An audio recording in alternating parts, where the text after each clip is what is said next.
What's going on with XRP? Why has the market taken a massive dump? But at the same time, people are buying back in, institutions are coming, and you need to be aware of exactly what's going on with XRP. So make sure you're subscribed to this channel because we talk about XRP every single day and bring you the latest and greatest that no one else is. So be sure to subscribe, like this video, and let's get into it. So we saw this massive dump on the market. We saw the whole market push down, BTC, XRP, Lunk, Matic, everything taking a big hit. Now, we can say in terms of XRP, we did actually see a significant number of liquidations, particularly around aggregated liquidations. So again, where these have been paired against USDT, they are ultimately, we've seen a push down in the price, and then we see liquidations. If you take a look at this, 24 hours, $3.7 million worth of XRP liquidations have gone through, of which 3.3 million of those are long liquidations. And again, for me, this is about, and I still can't find what it is, but institution or big financial corporation dumping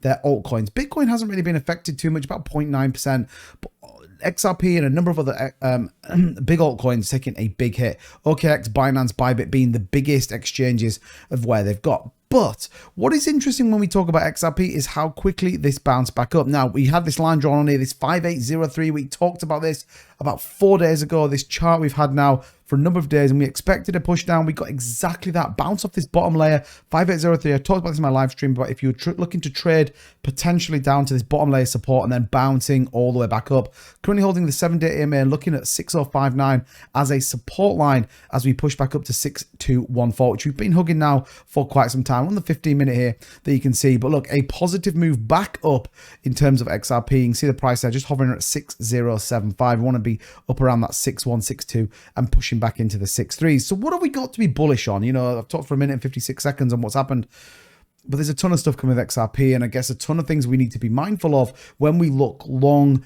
term. And again, remember this, it was only about 6 weeks ago we were talking about XRP at $40 cents, 42 cents, and now we're disappointed if we are around the 60 cents mark. But CoinShares found that digital asset investment products saw inflows of $29 million following 3 weeks of outflows. So again, this is where we get an interesting point. XRP marks 16 weeks of institutional inflows, i.e. institutions are buying XRP and they are buying it at a significant rate. You can see there Bitcoin's dominance was followed by Ethereum, which led altcoins with inflows of 2.5 million.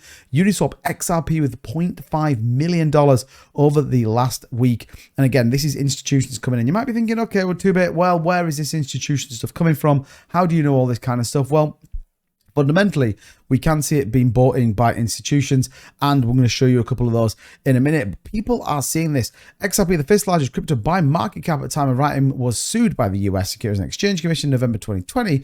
But since the outcome, and since that, we've seen institutions buying XRP regularly. XRP's price has been up and down since the ruling. However, Butterfly says large institutions players have consistently bought XRP this last year. Now, you only have to look a little bit of what's coming out in terms of information and communication, and we can see there a number of big institutions, particularly big institutions, are all talking about Ripple. As you see there, the Saudi central bank know that public blockchain protocols such as Ripple and Stellar, which are often positioned for cross-border remittance use cases, were ruled out because of the obvious need for permission and privacy for an interbank payment system. Application for the qualified criteria resulted in shortlisting of the following 3 DLT platforms or protocols. And then finally, when you take a look at this one, the decentralized nature of cryptocurrency also accelerated invoicing cross-border payments, for example, Ripple, a real-time gross settlement system. And again, this coming from a number of different banks where we talk about CBDCs and the interlink into how that works with XRP and Ripple. So we can see that institutions are definitely buying. We can see that the banking system is interested in this as well. And there's a number of other parts to this that I think get more and more exciting over time.